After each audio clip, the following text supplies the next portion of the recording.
दुनिया का समर्थन तो मिला, दुनिया के देशों का समर्थन मिला, माननीय, लेकिन ये दुर्भाग्य है कि मेरे देश के वीरों के पराक्रम को कांग्रेस का समर्थन नहीं।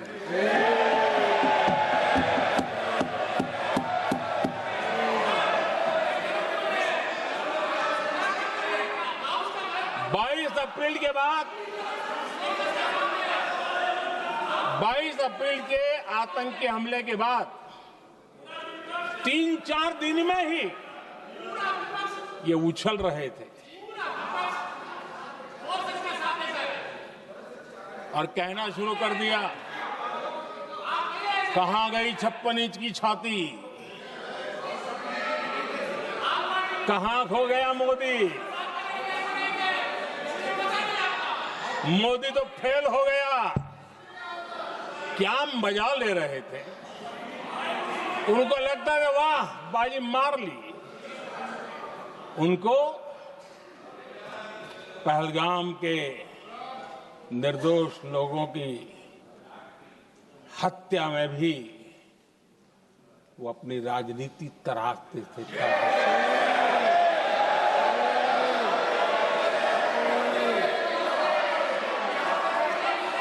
अपनी स्वार्थी राजनीति के लिए मुझ पर निशाना साध रहे थे, लेकिन उनकी ये बयानबाजी, इनका छिछोरापन देश के सुरक्षा बलों का मनोबल गिरा रहा था।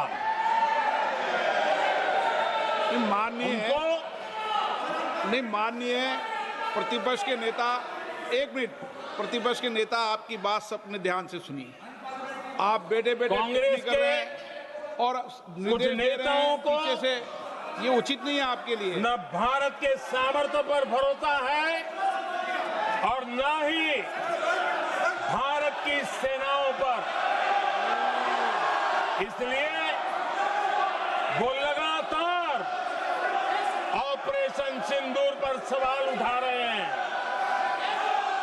ऐसा करके आप लोग मीडिया में हेडलाइंस तो ले सकते हैं, लेकिन देशवासियों के दिलों में जगह नहीं बना सकते।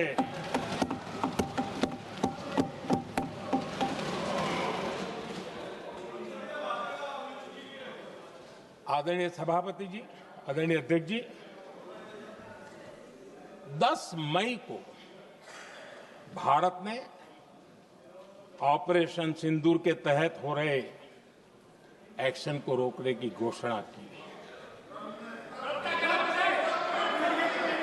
इसको लेकर यहां भांति भांति की बातें कही गई। ये वही प्रोपेगेंडा है जो सीमा पार से फैलाया गया है।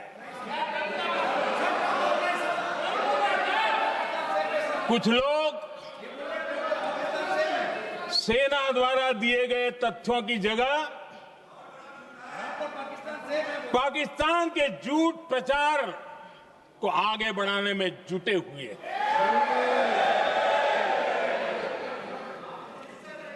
जबकि भारत का रुख हमेशा स्पष्ट रहा है। आदरणीय अध्यक्ष जी, कुछ चीजें मैं जरा स्मरण भी कराना चाहता हूं। जब सर्जिकल स्ट्राइक हुआ, उस समय हमने लक्ष्य तय किया था, हमारे जवानों को तैयार करके, कि हम उनके इलाके में जाकर के आतंकियों के जो लॉन्चिंग पैड है उनको नष्ट करेंगे। और सर्जिकल स्ट्राइक, एक रात के उस ऑपरेशन में हमारे लोग सूर्योदय होते होते काम पूरा करके वापस आए।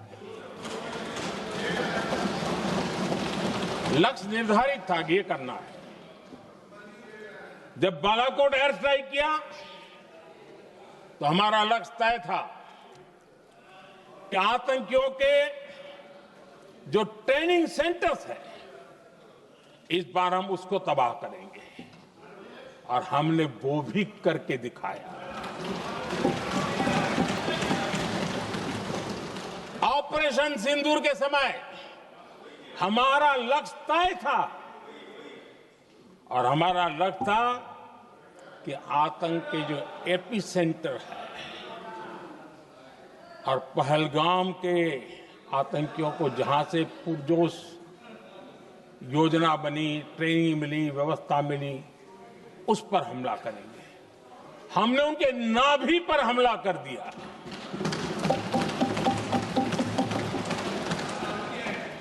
जहां पहलगाम के आतंकियों का रिक्रूटमेंट हुआ, ट्रेनिंग होती थी, फंडिंग होता था, उन्हें टेक्निकल सपोर्ट मिलता था, शस्त्र सरंजाम मिलता था, उस जगह को आइडेंटिफाई किया और हमने सटीक तरीके से ऑपरेशन सिंदूर के तहत आतंकियों की नाभि पे प्रहार कर दिया। और आदरणीय अध्यक्ष जी, इस बार भी हमारी सेना ने 100% लक्ष्यों को हासिल करके देश के सामर्थ्य का परिचय किया।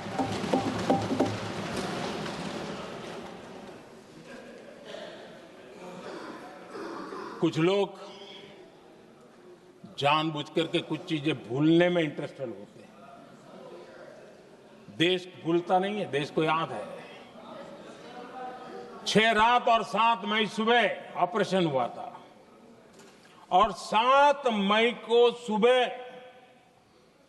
भारत ने प्रेस कॉन्फ्रेंस हमारी सेना ने की और इस प्रेस कॉन्फ्रेंस में भारत ने स्पष्ट कर दिया था और पहले दिन से क्लियर था कि हमारा लक्ष्य है आतंकियों के आका, आतंकियों की जो व्यवस्थाएं जहां से होती है वो और उनके अड्डे, उनको हम ध्वस्त करना चाहते थे और हमने प्रेस कॉन्फ्रेंस में कह दिया था, हमने हमारा काम कर दिया है, हमने जो तय किया था पूरा कर दिया है। और इसलिए 6-7 मई को ऑपरेशन हमारे यहां संतोषजनक होने के तुरंत बाद कल जो राजनाथ जी ने कहा था, मैं डंके की चोट पर दोबारा दोहराता हूं, भारत की सेना ने पाकिस्तान की सेना को चंद मिनटों में बता दिया कि हमारा ये लक्ष्य था, हमने ये लक्ष्य पूरा कर दिया है, ताकि उनको पता चले और हमें भी पता चले कि उनके दिल दिमाग में क्या चलता है।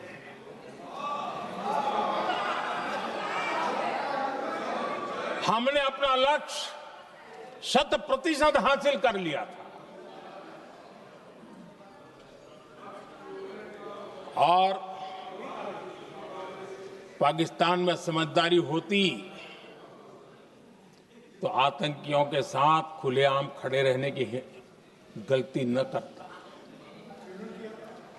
उसने निर्लज्ज होकर के आतंकवादियों के साथ खड़े रहने का फैसला किया। हम पूरी तरह तैयार थे, हम भी मौके की तलाश में थे, लेकिन हमने दुनिया को बताया था कि हमारा लक्ष्य आतंकवाद है, आतंकवादी आका है, आतंकवादी ठिकाने हैं, वो हमने पूरा कर दिया। लेकिन जब पाकिस्तान ने आतंकियों की मदद में आने का फैसला किया और मैदान में उतरने की हरकत की, तो भारत की सेना ने सालों तक याद रह जाए ऐसा करारा जवाब दे करके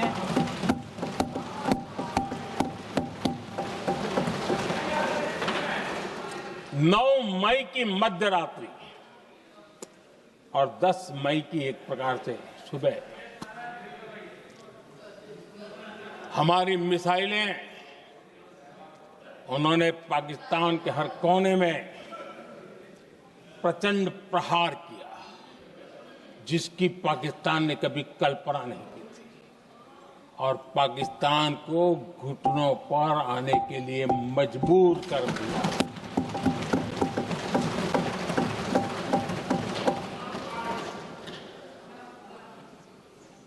और आपने टीवी में भी देखा है, वहां से क्या बयान आते थे।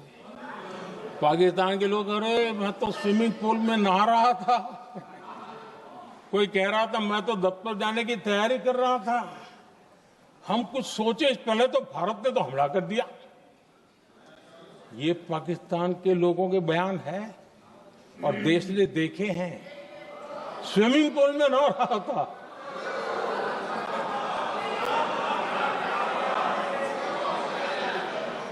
और जब इतना कड़ा प्रहार हुआ, पाकिस्तान ने कभी सोचा तक नहीं था, तब जाकर के पाकिस्तान ने फोन करके डीजीएमओ के सामने फोन करके गुहार लगाई, बस करो, बहुत मारा, अब ज्यादा मार झेलने की ताकत नहीं है,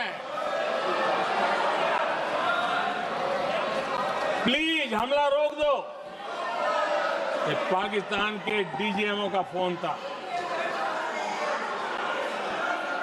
और भारत ने तो पहले दिन ही कह दिया था, 7 तारीख सुबह की प्रेस देख लीजिए, कि हमने हमारा लक्ष्य पूरा कर दिया है, अगर आप कुछ करोगे तो महंगा पड़ेगा।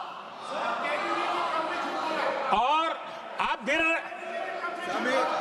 ऐसे कैसे चलता है? प्लीज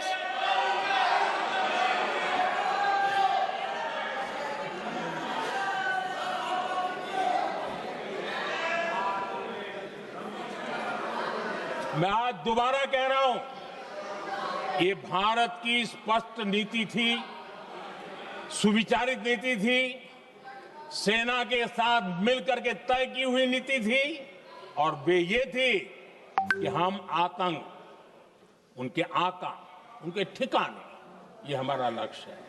और हमने कहा, पहले दिन प्रेस कॉन्फ्रेंस में कहा है कि हमारा एक्शन नॉन एक्सिलेटरी है, ये हमने कह करके किया है।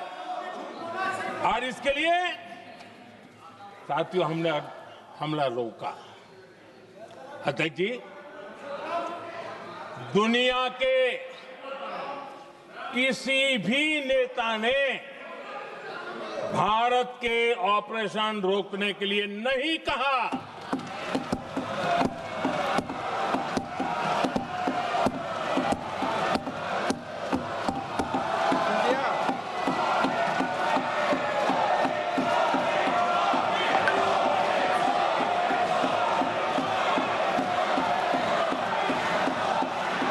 उसी दौरान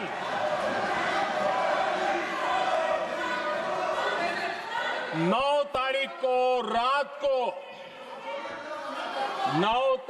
रात को अमेरिका के उपराष्ट्रपति जी ने मुझसे बात करने का प्रयास किया। वो घंटे भर कोशिश कर रहे थे, लेकिन मेरी सेना के साथ मीटिंग चल रही थी, तो मैंने उनका फोन उठा नहीं पाया। बाद में मैंने उनको कॉल बैक किया। मैंने कहा कि आपका फोन था, 3-4 बार आपका फोन आ गया, क्या है? तो अमेरिका के उपराष्ट्रपति जी ने मुझे फोन पे बताया कि पाकिस्तान बहुत बड़ा हमला करने वाला है, ये उन्होंने मुझे बताया। मेरा जो जवाब था, जिनको समझ नहीं आता है उनको तो नहीं आएगा,